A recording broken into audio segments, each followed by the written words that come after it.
नमस्कार दोस्तों। आज मैं हवाओं के बारे में एक टॉपिक लेकर आया हूँ। वैसे बात करते हैं हम पवनों की, तो पवनें जो है 3 प्रकार की होती है और उन 3 प्रकार की पवनों के यहाँ पर नाम है। एक तो होती है स्थायी पवनें, जिनको सनातनी पवनें भी कहते हैं, सनातनी। और एक होती है मौसमी पवनें, जिनको अस्थायी पवनें भी कहते हैं। और एक होती है स्थानीय पवनें, लोकल विंड, स्थानीय पवनें। ये 3 प्रकार की हवाएं होती है। अब इनके बारे में मैं थोड़ा सा बता देता हूँ। स्थायी पवनें या सनातनी पवनें वो होती हैं जो पूरे साल एक निश्चित दिशा में निश्चित स्थान की ओर चलती है। स्थायी पवनें वो पवनें होती है जो पूरे वर्ष एक निश्चित दिशा में और निश्चित स्थान पर चलती है, इसलिए इनको स्थायी पवनें कहते हैं। चूँकि ये सनातन काल से, प्राचीन काल से चली आ रही है, इसलिए इनको सनातनी पवनें भी कहते हैं। 3 इसके उदाहरण हैं स्थायी पवनों के। एक तो होती व्यापारिक पवनें, एक होती है पछुआ पवनें और एक होती है ध्रुवीय पवनें। मौसमी पवनों की बात करें तो वे हवाएं जो मौसम के अनुसार अपनी दिशा बदल देती है। फिर बता रहा हूँ, वे हवाएं जो मौसम के अनुसार अपनी दिशा बदल देती हैं, मौसमी पवनें कहलाती है। और तीसरी होती है स्थानीय पवनें, लोकल विंड। स्थानीय नाम ही क्या है, स्थानीय पवनें। वे पवनें जो किसी स्थान विशेष पर ही चलती है, स्थानीय पवनें कहलाती है। थोड़ा थोड़ा फिर इनके बारे में चर्चा कर लेते हैं दोस्तों। एक होती है स्थायी पवनें। स्थायी पवनें क्या होती है, 3 प्रकार की होती है, मैं बता देता हूँ। नंबर 1 व्यापारिक पवनें होती है, व्यापारिक पवनें। दूसरी होती है पछुआ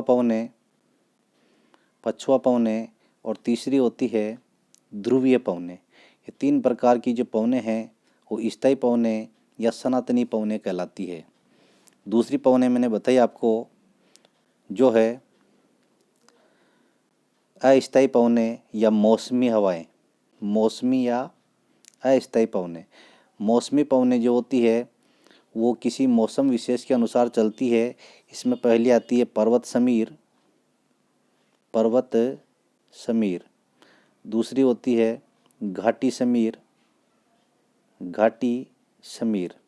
तीसरी होती है जल समीर और चौथी होती है स्थल समीर, स्थल समीर या थल समीर।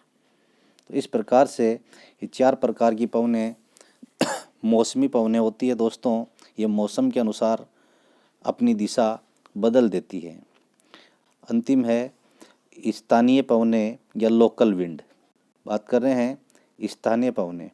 स्थानीय पवनें वे पवनें होती है जो किसी स्थान विशेष पर ही चलती है, जैसे राजस्थान में चलने वाली लू, है ना। फोन एक हवा है जो गर्म प्रवृत्ति की है और जो है फ्रांस में चलती है। चिनूक, हारमट्टन, शिराको, गिबली, लेवेस, खमसिन, सिमोम, लेस्ट, कई सारी हवाएं हैं जो दुनिया भर में अलग अलग देशों में अलग अलग नाम से, इनमें 2 प्रवृत्ति की होती है, कुछ ठंडी होती है, कुछ गर्म होती है। आज हमारा जो टॉपिक है दोस्तों वो है यहाँ पर मौसमी पवनों के बारे में। मौसमी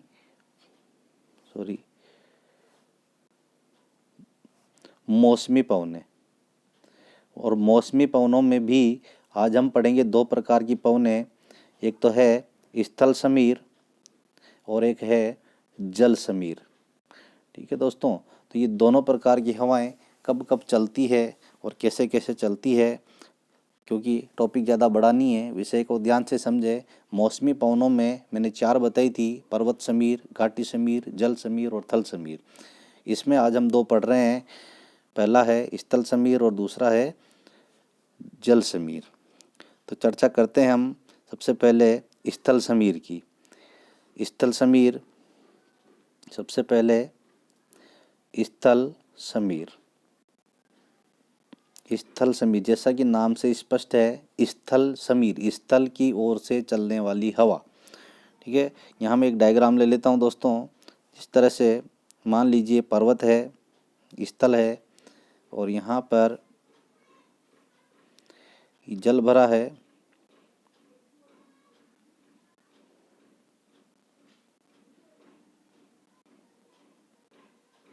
इस तरह से दोस्तों, और समय है मान लीजिए यहाँ पर रात्रि का समय, चंद्रमा ले लेता हूँ, रात्रि का निशान, रात्रि का समय, ये यहाँ लिख देता हूँ मैं, रात्रि में चलती है दोस्तों। स्थल समीर रात्रि में क्यों चलती है, इसका कारण आपको पता होना चाहिए कि रात के समय स्थल अधिक ठंडा हो जाता है। स्थल क्या होता है, अधिक ठंडा हो जाता है, और जल उतना ठंडा नहीं होता है। रात में कह रहा हूँ मैं दोस्तों कि पार्थिव विकिरण के कारण स्थल जो है अधिक ठंडा हो जाता है और जल अपेक्षाकृत गर्म रहता है। जो स्थान ठंडा अधिक हो जाएगा उसका वायुदाब क्या होगा, वायुदाब जो है अधिक होगा। वायुदाब क्या होगा, अधिक होगा।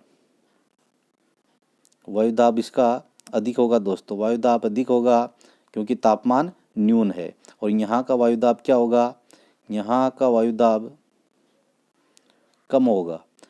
और हवा हमेशा उच्च वायुदाब से निम्न वायुदाब की ओर चलती है, अर्थात हवा का जो चलने का रुख होगा वो ये होगा, स्थल से जल की ओर।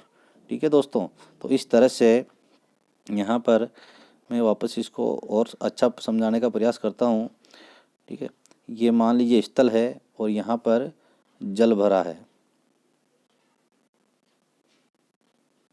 तो हवा के जो चलने की प्रवृत्ति रहेगी वो इस तरह से रहेगी दोस्तों, स्थल से जल की ओर। और इस तरह से हवा चलकर वापस जल पर आकर गर्म होकर ऊपर उठेगी, और ऊपर उठकर वापस ऊपरी वायुमंडल में जो हवा यहाँ से जाकर समुद्र की ओर जा रही थी या जल की ओर जा रही थी, क्योंकि यहाँ पर हवा की कमी हो गई तो ऊपर ही ऊपर यह हवा आकर वापस यहाँ उतरेगी, और इस तरह से हवा का ये पूर्ण चक्र बन जाएगा। तो इस तरह से स्थल से धरातल पर तो स्थल से जल की ओर जा रही, लेकिन ऊपरी वायुमंडल में वापस ये जल से स्थल की ओर जाती है, और ऐसा होता है हमेशा रात्रि के समय। तो प्रश्न ये आता है कि स्थल समीर जो है किस समय चलती है, तो हमेशा रात्रि के समय चलती है। क्यों चलती है, क्योंकि रात्रि के समय धरातल अधिक ठंडा हो जाता है। रात्रि के समय धरातल अधिक ठंडा हो जाता है, फलस्वरूप जो है इसका वायुदाब क्या होता है, अधिक होता है। और वायुदाब अधिक हो जाने के कारण हवा हमेशा उच्च वायुदाब से निम्न वायुदाब की ओर चलेगी, यानी कि स्थल से जल की ओर चलेगी, इसलिए इसको जल समीर कहते हैं। मेन पॉइंट इसमें ये याद रखना है कि ये हमेशा रात्रि के समय चलती है दोस्तों। नेक्स्ट अपना है थल समीर, सॉरी ये हो गया अपना थल समीर। अब अगला है जल समीर। जल समीर, वापस वही चित्र देखते हैं। ये धरातल है और यहाँ पर पानी, और समय है दिन का, समय है ये सूर्य, दिन का समय है ना। तो दिन की बात कर रहा हूँ मैं। दिन में धरातल क्या होता है, अधिक गर्म हो जाता है। धरातल गर्म हो जाता है, उतना गर्म जल नहीं होता है। जल अपेक्षाकृत क्या रहता है, ठंडा रहता है। और जब कोई वस्तु अधिक गर्म हो जाती है तो उसका वायुदाब क्या होता है, कम हो जाता है। तो यहाँ से हवा गर्म होकर ऊपर उठना शुरू कर देती है, और जो यहाँ पर ठंडा स्थान है यहाँ पर वायुदाब अधिक होने के कारण जो हवा है यहाँ से इस तरह चलना प्रारंभ कर देगी। और ये हम देख रहे हैं कि जल से स्थल की ओर हवा चल रही है, और स्थल पर आकर गर्म होकर वापस ये ऊपर उठेगी, और ऊपर उठकर फिर वापस ये ऊपर ही ऊपर वायुमंडल में आकर समुद्र पे उतरेगी। तो इस तरह से हवाओं का ये इस तरह का चक्र बढ़ता है। चूंकि धरातल पर ये जल से स्थल की ओर चल रही है, इसलिए इन हवाओं को क्या कहते हैं दोस्तों, जल समीर कहते हैं। जल समीर के चलने का समय क्या होता है दोस्तों, दिन का समय। दिन में कौन सी हवा चलती है, तो जल समीर। रात्रि में कौन सी चलती है, तो थल समीर। बस इतना ही टॉपिक है। और विशेषकर ये हवाएं जो है दिन और रात में अपना जो है हवा की अपना जो रुख है बदल देती है, इसलिए इनको अस्थायी पवने या मौसमी पवने इनको कह देते हैं दोस्तों। रात्रि के ये 2 या 3 के बीच में, 2-3 बजे के बीच में अधिक सक्रिय होती है, और दिन में चलने वाली दिन में भी 2-3 बजे के बीच में अधिक सक्रिय होती हैं। तो इस प्रकार से स्थल समीर और थल समीर के बारे में मैंने आपको समझाने का प्रयास किया है। कल के टॉपिक में हम पर्वत समीर और घाटी समीर को ध्यानपूर्वक पढ़ेंगे।